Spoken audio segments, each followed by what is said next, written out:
once again, and welcome to the Prince Magnum channel where hot rodding and romance do coexist. I'm your host, Prince Magnum, and welcome to Surviving Romance.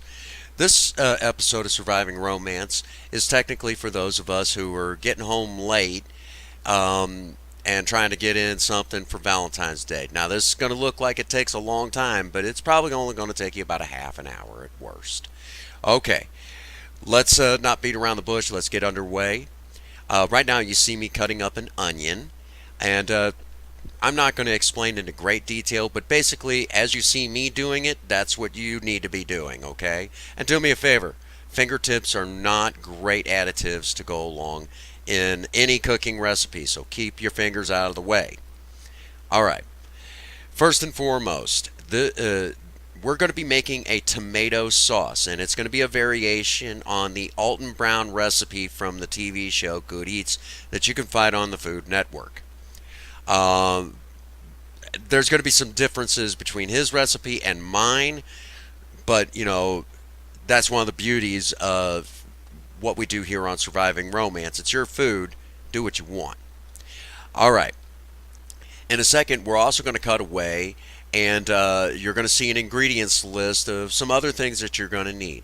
While you're also at it, get yourself two 14-point something or other ounce cans of whole peeled tomatoes and a can of carrots. Okay, that's all you're going to need as far as other ingredients besides these right here. Okay, and we'll get more into depth on all of this as the video progresses. Now, right there you see a basic regular pot, okay? You're going to use a little bit of cold pressed olive oil, extra virgin, save it for your dipping sauces and for salad dressings. I don't need to explain that again, do I? High heat and extra virgin olive oil, bad things, okay? Cold pressed, just fine. You're going to throw in a pinch of salt with this, and throw in your onions. You're going to coat it up real good, and do it on kind of a low heat, unless you've got a crappy cooktop like mine. Basically, we're not looking to do a saute. We're looking to do a sweat. A sweat is just to soften the onion, okay? Now, the other items that will be going in the pot here in just a moment, they're already cooked, so they don't need a whole lot of time in there. We're just looking to drive off the excess moisture, concentrate the flavors, concentrate the sugars, caramelize the sugars a little bit. But while you're sweating your onion, if you hear a lot of sizzling, turn your heat down. If you see things turning brown, turn the heat down. Or if you prefer, this will help you with a sweat versus a saute. If you're trying to sweat, if you see it turning brown, turn the heat down. It's a little something that helps me. Maybe it might help you. Okay? So, right now, again, we're just looking to do a sweat. You're going to stir often. When the onions start turning translucent, we're going to add the other ingredients. By this time, you should have a colander out with a bowl underneath it. Drain the tomatoes and the carrots into the colander, okay? Do not throw away the liquids from the cans. We're going to need those, okay? So do me a favor. Don't throw those away. That's why the bowl is underneath the colander. Now, if you do this by the sink, this is going to help a great deal. I said whole canned tomatoes, okay? Seed the tomatoes. Now, you're not going to get every last one of the seeds out, but get as many of them out as possible. Seeds make sauces taste bitter, and that's not what we're looking for here, okay? Remember, this sauce is supposed to be kind of sweet, tangy. It's just got a lot of brightness to it, a lot of flavor. For the record, this sauce can be used, obviously we're going to use it on penne rigattas. You can use it as a pizza sauce if you get it thin enough. You can use it on mussels, chicken cacciatore. The sky's the limit.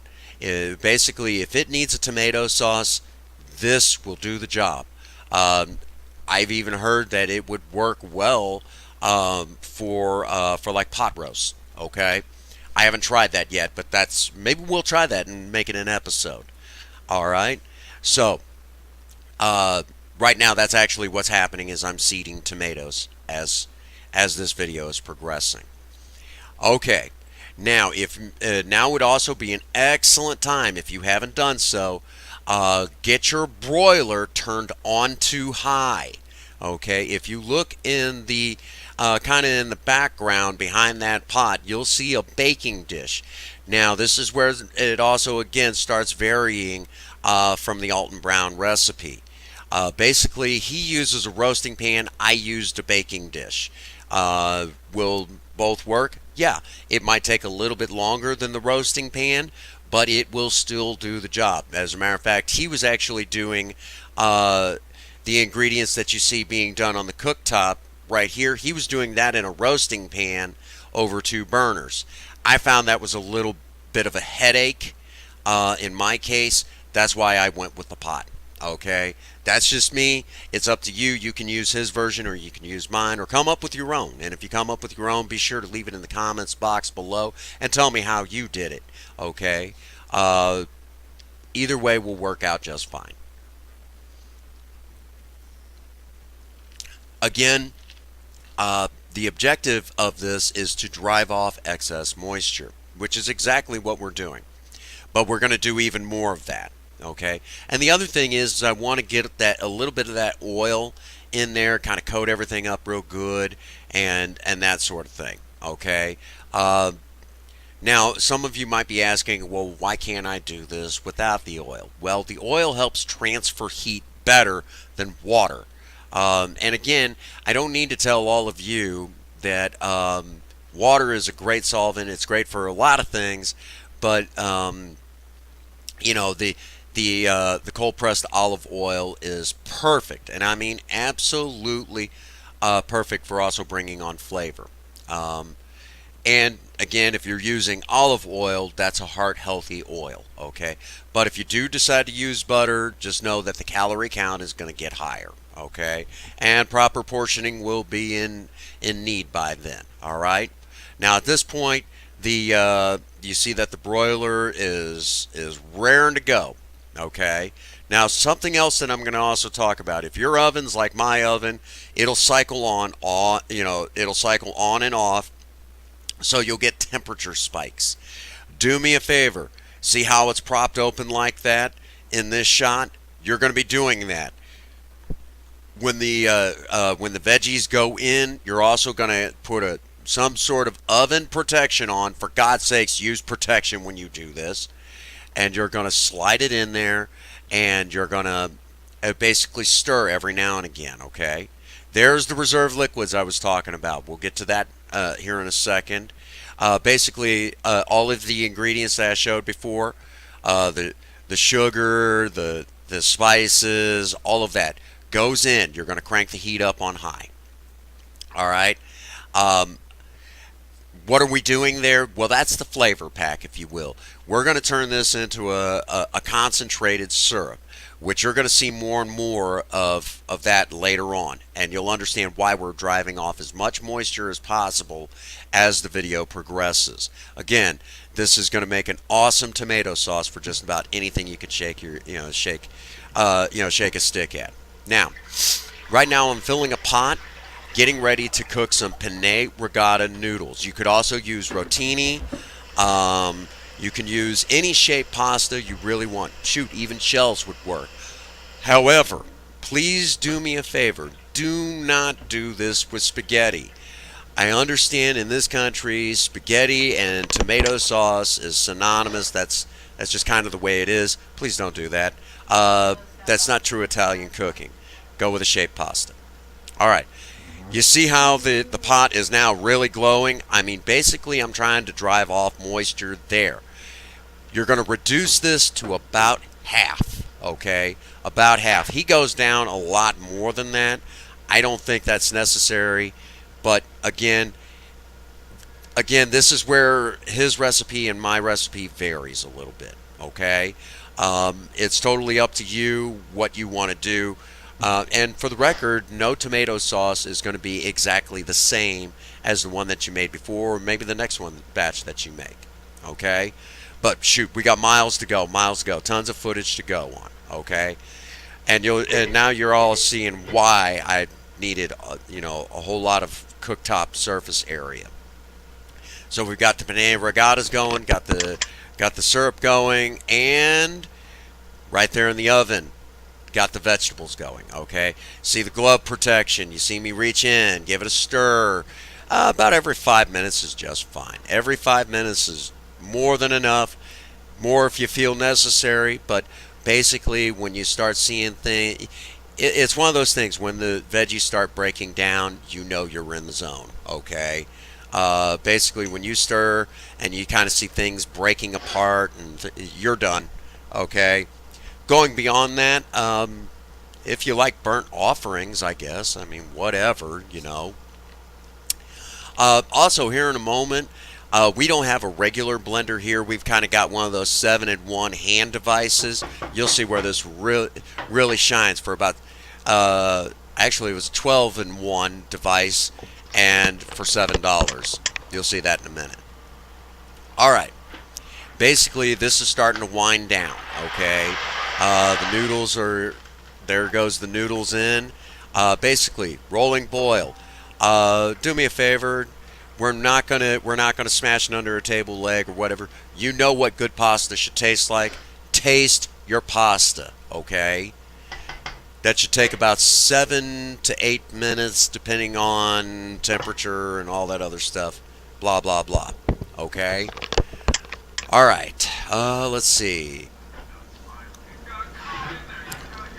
While we're on the subject of pastas, while I'm moving things around in this video, um, you also might have seen a pitcher of water that I was using to fill the pot. Um, yeah, that's filtered water. Please don't use bottled water unless you have to. If you're like me and you live here in Bonne Terre and your city water tastes like the city pool's water, use a dang filter like you just seen in that picture. You go to replace it every 3 months, and it's about $12. And the water that you get in the city, that's free, okay?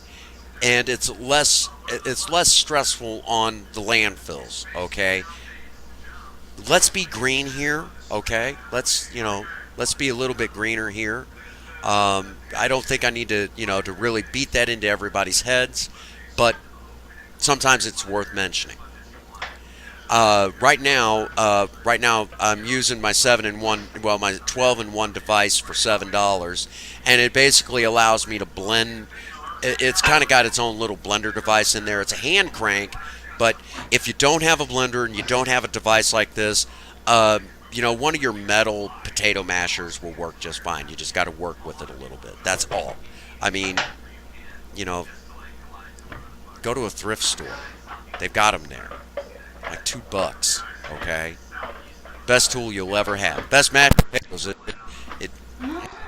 Best for the for true mashed potatoes. You're not going to get any better than a potato masher. I don't know why everyone's got to stop trying to reinvent the wheel. Okay. Again, you're basically you're seeing kind of three things happening all at once. Right now, I'm kind of giving a head start on the veggies. The objective is to break them down into a nice smooth tomato sauce. Okay. Again, I don't really need to tell all of you. Doing it this way, yeah, the salt's going to be a little high in it, but it's not going to be that bad. But if you ever pick up a can of some of your pre-made tomato sauces that's on the market, you start reading things on the back of the label that sounds like it really should belong on a paint can. I mean, if you can't pronounce it, you might not want it in your food. I mean, Surviving Romance, I mean, honestly and truthfully, here on Surviving Romance, one of my biggest issues is that you'll hear people say, well, I wish I could cook like that. Well, try it. It's healthier. It's a lot healthier. If you value your other half's health, if you value your other half, you're going to worry about their health. And that's one of the reasons why there's a lot of home cooking here on Surviving Romance. I love my wife, okay? I don't want to replace her anytime here in the near future. So let's worry about what goes into her body. And the more you worry about what goes into her body and yours, well, you can make a lot more memories with that other half. I don't think I need to really, push that issue, but I think it's worth mentioning every now and again, especially here on Surviving Romance. Okay. Now, while we're also on the subject, here in a second, you're going to see it split away, and you're going to see what that syrupy, that reduction, that syrup is supposed to look like, or at least how I think it should look like. Okay? And pretty much, this is it. I mean, you see how the bubbles are stacking, it's reduced, and it's just amazing. Throw it in the blender as soon as it comes to this consistency, spin it up, and there you go. There's your noodles. Getting ready to throw it in a dish. Oh my God, this is going to be so good. This is going to be so good. All right. Right there.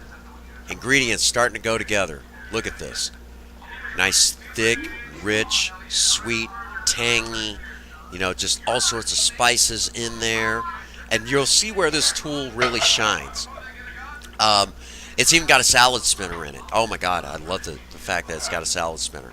So if you don't have if you don't want to get more excess moisture off your pasta, throw it in the salad spinner. It's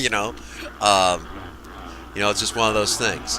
And now you see where it really starts to shine. It's noisy as heck, and but I'm really glad that Princess Faye bought this for me because all the different uses that I use it for.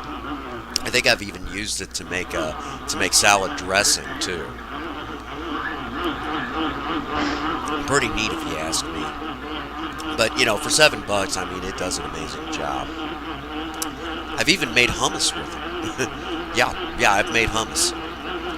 All right, you're gonna get this nice and blended up.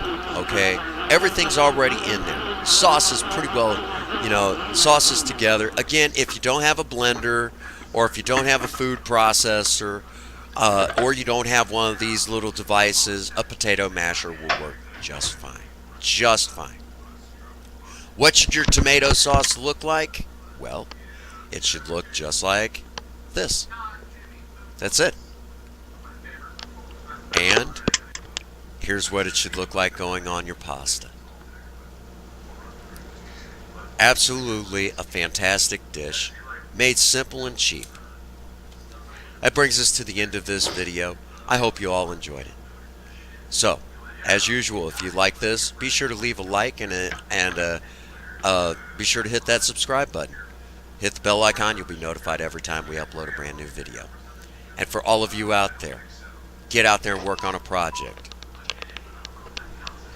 If you have a sweetheart, sweep them off their feet. And as always, if no one out there has told any of you that they love you, Prince Magnum does. God bless you. Have a happy 24.